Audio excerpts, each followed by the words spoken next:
दीदी, कल माँ का पहला श्राद्ध है, आपको याद है ना? हमने बड़ी पूजा रखवाई है। उनकी आत्मा की शांति के लिए आपको सपरिवार आना है। चारू अपनी ननद स्वाति से फोन पर बोली। नहीं भाभी, मैं नहीं आ पाऊंगी। आपको तो पता है इनको छुट्टी नहीं मिलेगी। स्वाति बोली। अरे दीदी, ऐसे कैसे? उनके बेटी जमाई नहीं होंगे तो उनकी आत्मा कहां चैन पाएगी? मां के लिए आपको आना ही होगा। मैं कुछ नहीं जानती, बस। इतना कह चारू ने फोन रख दिया। इधर स्वाति खो गई पुरानी यादों में, जब पापा की मृत्यु पर वो अपने पिहर गई थी। बेटा, तेरे पापा चले गए मुझे अकेला छोड़, जाने किसके सहारे। मां स्वाति के गले लग फफक पड़ी। मां, सब तो है यहाँ, भाई भाभी बच्चे, क्यों चिंता करती हो तुम? स्वाति ने रोते हुए मां से कहा। कुछ दिन स्वाति मां के साथ रहकर वापस लौट आई थी, पर अक्सर फोन पर बात होती रहती थी, कभी कॉल तो कभी वीडियो कॉल। बेटा, क्या बनाया है आज तूने? एक दिन ऐसे ही वीडियो कॉल पर मां ने पूछा। मां, गट्टे की सब्जी और जीरा आलू, स्वाति ने जवाब दिया। अरे वाह! खाने का नाम सुन मां की आंख में अनोखी चमक आ गई, जिसे स्वाति ने महसूस किया। आपका मन है तो भाभी को बोल दो, वो बना देंगी। स्वाति हंसते हुए बोली। नहीं नहीं, इस उम्र में कहां बेसन जिलता है। मैं तो बस वैसे ही बोल रही थी। जब तेरे पापा थे तब बहुत बनाती थी मैं। भाभी का नाम सुन मां की आंखों से चमक गायब हो गई और मां ने फोन रख दिया। मां को क्या हुआ है? क्यों ऐसा बोल रही है मां? वहां सब ठीक तो है ना? स्वाति खुद से ही बोली। ऐसे ही कितनी बार स्वाति ने खाने की बात होने पर मां की आंखों में चमक देखी, पर कुछ समझ कर भी समझ ना पाई। लेकिन इसका राज भी जल्द ही खुल गया, जब स्वाति छुट्टियों में 2 दिन के लिए अपने मायके गई। दीदी, चलिए खाना खा लीजिए। चारू भाभी मां के कमरे में आ स्वाति से बोली। चलो मां, आप भी, स्वाति ने उठते हुए मां से कहा। अरे नहीं दीदी, मां को क्या परेशान करना, वो यहीं खा लेंगी खाना, आप चलिए, चारू बोली। पर भाभी, पर वर कुछ नहीं दीदी, मां के घुटनों में दर्द रहता है तो वो कमरे में ही खाती है खाना, चारू सपाट लहजे में बोली। तो ऐसा करो भाभी, मेरा खाना भी मां के साथ लगा दो, हम साथ खा लेंगे, स्वाति बोली।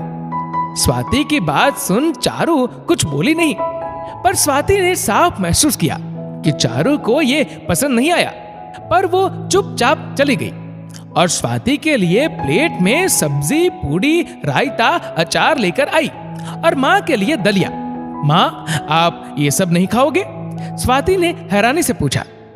दीदी, मां को ये सब नहीं जिलता, इसलिए उन्हें खिचड़ी दलिया ही देती हूं, चारू ये बोल चली गई। मां ने बेबसी से दलिये की प्लेट उठा ली, पर उनकी निगाह स्वाति की प्लेट पर ही थी। स्वाति का कलेजा मुंह को आ गया। उसने मां के मुंह में एक कोर पूड़ी का तोड़कर डाला। मां की आंख में वही चमक उभरी जो वीडियो कॉल पर आती थी, पर मां ने प्रत्यक्ष में मना किया। पता नहीं भाभी का डर था या बेटी को खिलाने का मोह। फिर भी स्वाति ने सारा खाना मां को खिला दिया और खुद दलिया खाने लगी। 2 दिन स्वाति वहां रही और मां को अपना खाना खिला खुद दलिया खिचड़ी खाती रही। मां कितना मना करती, पर स्वाति जिद करके खिला देती। भाई, मां को मैं कुछ दिन अपने साथ ले जाऊं? घर लौटने से पहले स्वाति ने अपने भाई सार्थक से पूछा। पागल हो गई क्या? लोग क्या कहेंगे? बेटा मां को तकलीफ देता होगा, इसलिए मां मजबूरी में बेटी के पास रह रही है, सार्थक भड़क कर बोला। सही तो कह रहा है ये बेटा, बेटी के घर मां जाती अच्छी नहीं लगती। तू आराम से जा, मैं यहां खुश हूं। बेटी की बात सुन मां बोली। स्वाति ने बहुत जिद की, पर शायद मां भी मजबूर थी। स्वाति बेमन से लौट गई। फिर कुछ दिनों बाद मां की मौत की खबर आई।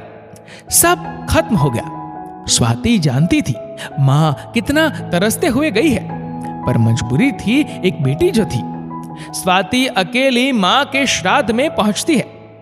आज माँ के श्राद्ध पर 56 भोग बने हैं। सब मजे से खा रहे। चारू और सार्थक की तारीफ में कसीदे पढ़ रहे। उन्हें दुनिया का सबसे अच्छा बेटा बहू बोल रहे हैं। जो माँ के मरने के बाद भी इतना सोचते हैं माँ के लिए, तो जीते जी कितनी सेवा की होगी। स्वाति दुखी हो माँ की तस्वीर को देखती है, जिसमें माँ की आंखों में चमक स्वाति अब भी साफ देख पा रही थी। दीदी चलो आप भी खाना खा लो अब। चारू आकर स्वाति से बोली, जो माँ के कमरे में माँ की तस्वीर सीने से लगाए बैठी थी। नहीं भाभी, मुझे नहीं खाना, स्वाति बोली। पर क्यों?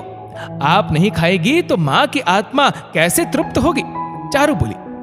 भाभी, जिस खाने के लिए मेरी माँ जीते जी तरसती रही, वो अब कैसे तृप्त हो सकती है? सोच के देखिए एक बार।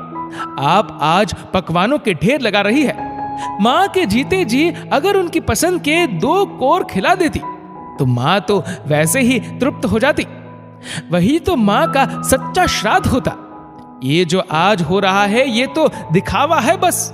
इससे माँ कैसे तृप्त हो सकती?